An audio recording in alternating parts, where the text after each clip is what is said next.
Cassidy here. I've got Bryan Sykes talking to us today about reasonable leadership. It's the program that he's put together it's a phenomenal program. It's in the 13 by 4 system. It's got the 4 domains of the heart, the hand, the head, and the habits. And it's all about being reasonable as a leader, reasonable leadership. And Bryan's called it the art and science of thinking and acting reasonably. Bryan, you're going to talk now about one of the aspects of the heart domain, and that's motivation now. It's number 9. Why don't you tell us a little bit about this and what you mean by that? Yeah, this is an important one because remember, the heart domain is all about getting rooted in flow so that you can then exercise that power through the hand and then organize it through the head, develop the habits, and then go back to this recycling again. That's what makes the whole process regenerative. But the idea behind motivation is quite simple in that motivation is the driving force that pushes you towards a particular desired objective. But most people are associating motivation with feeling, and those two are two unique different Mm, things. And so mm. oftentimes you hear people say they don't feel motivated to do something, or they have to feel motivated in order towards to move towards some kind of desired objective. And Right. motivation is not a feeling. So it helps if you have the right kind of feelings to move forward, but the feelings itself is not the essential component for maximizing your motivation. Right. It's much it's much deeper than that. Mm. So and in fact, when scientists are studying emotion, the word emoto means movement. So what they're studying is not the feeling, that's the label that we give to it. What they're studying is what's going on in the environment, whether externally or internally, that is serving as a trigger to move you forward. So that's why I say motivation now. There's something that's triggering you now, and one energetic point that you take advantage of leads to another energetic point. And so now you have this crescendo of momentum building, and that's the idea behind motivation now. That's fascinating. You love your words, don't you, Mr. Sykes? Yes, yes, yes, yes. I play on those. Well, it's symbolic in part of this ideal framing.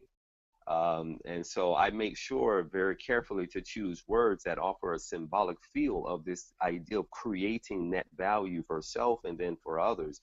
Because in my mind, value creation is the highest leverage point in life and business. It can't be anything higher than creating value for yourself and others. And so when we ask this greater life for all question, it's coming from that perspective that's going to lead to the highest net value. and That's, and yeah. motivation now is part of that, because you have to be motivated to create the greatest life of greater life for all, or else it can't happen. It can't even begin. So you have to create the momentum to do that. And that's a lovely distinction. It's the first time I've ever heard someone explain clearly that motivation isn't about feeling motivated, it's about action, it's about motion.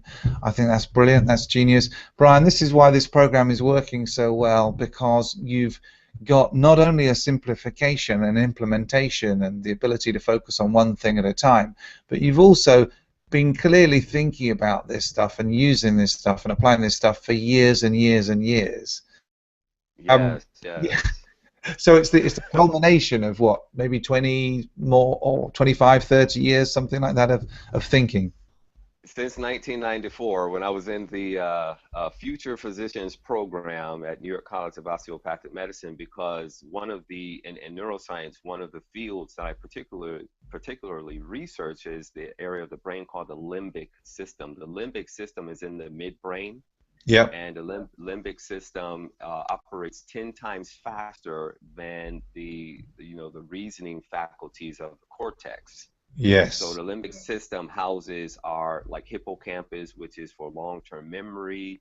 It houses the thalamus, which regulates blood, oxygen, all different kinds of flow. And all these things happen through something called autonomous nervous system. So it doesn't beg for your permission.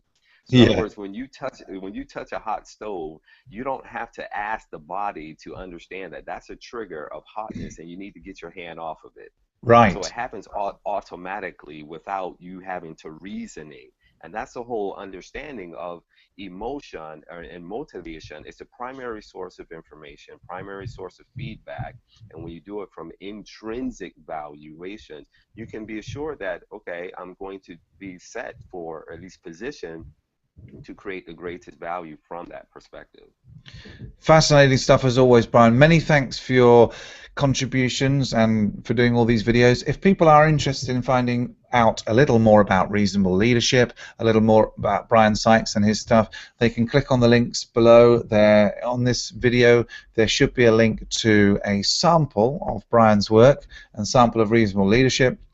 And also, there's a Udemy course that you can follow the breadcrumbs to find. You know, you should be able to find that. If you Google reasonable leadership, you should find not only a bunch of YouTube videos, but you should find links to the Udemy course and more about Mr. Sykes. So, Bryan, thanks again for that clarity and for that explanation. And I'm looking forward to developing this with you and this conversational style where you just talk to people about what's going on in the program.